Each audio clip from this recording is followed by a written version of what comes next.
Donc oui, merci René pour cette invitation et je suis très contente de partager ce panel en ligne avec d'éminentes personnalités. C'est une grande fierté euh, que de que d'être parmi eux aujourd'hui. Euh, pour répondre à ta question, écoute, pour moi, d'abord personnellement, ce confinement, ça a été le temps du repli. C'est vrai, la cessation du bruit, un repli contraint, bien sûr, une cessation contrainte du bruit. Vous l'aurez compris, j'ai pas beaucoup aimé ce confinement-là, parce que c'est comme si nos vies ont été entravées sans sommation du jour au lendemain. Le fait d'être soudainement contraint, de perdre aussi la notion du temps, où les jours et les nuits se mêlent. Il m'est arrivé de me coucher à 5 heures du matin et de me réveiller à midi. Le mot week-end a perdu son sens, les fériés n'avaient non plus aucune signification. Et puis, surtout, j'ai eu à un moment donné un sentiment d'inutilité, en fait, puisqu'une partie de mes activités n'était plus requise du tout, car considérées comme non essentielles. Intéressant. Mais deux choses. Euh, Parmi ces activités, il y en a une, c'est le fait d'enseigner. Et j'ai continué à éduquer. Ce qui m'a donné le sentiment que oui, même si tout s'arrête, je sers un petit peu à quelque chose, mais sur le fond de l'éducation. Et, euh, et ça, c'était chouette parce que euh, c'est chouette qu'il ne me soit resté que cela. Et ça m'a fait penser au Talmud, cette phrase, le monde ne se maintient que par le souffle des enfants qui étudient. Et le monde s'est maintenu aussi comme ça. C'était important qu'il y ait ce fil. Et s'ils étudient, c'est que j'étudie aussi. Et là, j'ai pensé à Souleymane Bachirdian qui avait dit qu'être enseignant, c'est quelque part, je ne sais plus, c'est continuer un peu à être étudiant. Et ça m'a comblé et ça m'a rempli. Euh, En même temps, il y a enseigner. Parce que le matin, j'éduquais ma fille, je faisais l'enseignement à la maison. Et l'après-midi, j'enseignais à mes élèves de Sciences Po. Et je peux vous dire que c'est pas de même nature. Le matin, j'étais une très mauvaise enseignante. L'après-midi, je pense que j'étais plutôt bonne. Comme quoi, les parents font de très mauvais enseignants et c'est bien pour ça qu'on a inventé le précepteur et puis ensuite l'éducation nationale. Ça, c'est une première chose. Ensuite, deuxième chose, c'est que, deuxième leçon, alors il y en a qui font beaucoup qui font l'éloge de la lenteur. Après ça, on va y aller mollo, on va respecter la nature, on va prendre le temps d'observer la vie et tout ça. Bon, moi, ça m'a pas du tout envie de donner cette envie-là. J'ai plutôt eu envie de vivre intensément, arrêter de procrastiner. Je me suis dit, bon, parce que j'avais plein de projets avant le confinement et tout s'est arrêté. Donc, je me suis dit, bon, il faut cesser de remettre à demain ce qu'on peut faire aujourd'hui. Vivre au fond chaque jour comme si c'était le dernier. Et donc, j'ai eu un sentiment d'urgence qui n'est d'ailleurs toujours pas comblé. Ça, c'est une chose bon, personnelle. Ensuite, euh, pour l'humain. Pour l'humain, là, j'ai eu un sentiment de vertige.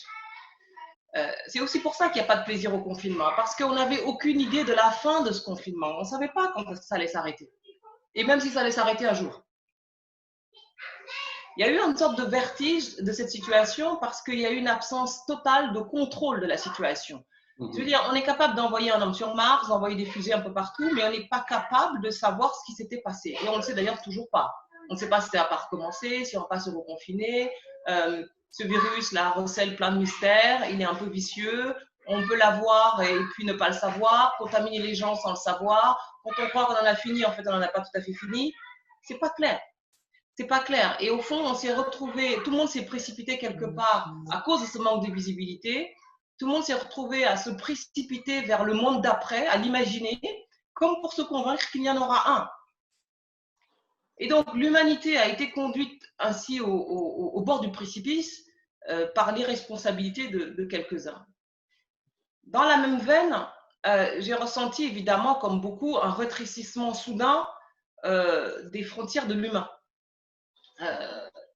c'est la peur qui nous conduit à nous sentir tous également humains à cet instant-là. Mais c'était aussi révélateur d'un fossé. C'est parce que les pays riches ont été touchés par ce sentiment de peur que la fragilité a été globale, que la fragilité globale s'est imposée à tous. Et ce n'est pas le cas lorsque, par exemple, puisque c'est l'Afrique qui nous réunit, ce n'est pas le cas lorsque c'est la seule Afrique qui est touchée. Je pense à Ebola. Et ça, c'est lié au fait que l'Afrique ne maîtrise pas le récit universel.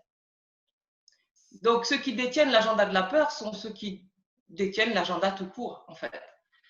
Et c'est une leçon pour l'Afrique. Et cette période me rappelle un peu, après les guerres mondiales, quand les tirailleurs ont compris la fragilité du monde colonial à leur retour chez eux.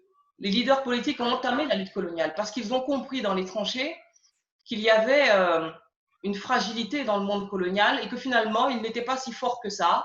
Et donc, aujourd'hui, je pense qu'on arrive un peu dans une période comme ça. On se rappelle cette phrase du député qui avait dit « En vous aidant à vous dégager des bottes hitlériennes, nous avons mordu au pain de la liberté et ne croyez surtout pas que vous pourrez nous en noter le goût. » C'est exactement cette situation où on est. On est à nouveau dans cette situation. L'Afrique a gardé son calme pendant en tout cas du sud des Hauts-de-Seine, c'est l'impression qu'on a eue.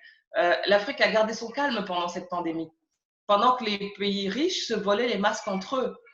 Et encore une fois, c'est comme si les évolués n'étaient pas tant que ça. Et de ce fait, moi, je pense que pour l'ensemble du monde, je ne crois pas qu'on est au devant d'un monde qui sera meilleur forcément. Je ne crois pas à ça. Je pense que le monde il peut être meilleur que si on décide de le rendre meilleur. Mais sinon, les choses vont dans la mauvaise direction. Des tabous ont sauté. Beaucoup de tabous ont sauté. Le chacun pour soi a triomphé. On a vu des pays fermer leurs frontières avec une rapidité mais qu'on ne connaissait pas, à des pays amis, soi-disant amis. Je parlais tout à l'heure des vols de masques. Et cette situation, au fond, du point de vue de l'Afrique, du point de vue même du sud des Hauts-de-Seine, je pense qu'il est important qu'on pense au dessine à un monde plus pluriel, que le récit ne soit pas à sens unique. Il en faut plusieurs. Il faut sortir du conformisme. Et donc, je crois vraiment que c'est le moment, dans cette crise sanitaire, pour l'Afrique, de reprendre l'initiative politique. Parce que c'est le chaos un peu partout. Hein. C'est un bouleversement géopolitique qui est à court. On ne sait plus qui sera le maître du monde demain, s'il y en aura un. On ne sait pas si les solidarités vont se rétablir. On n'a pas de visibilité.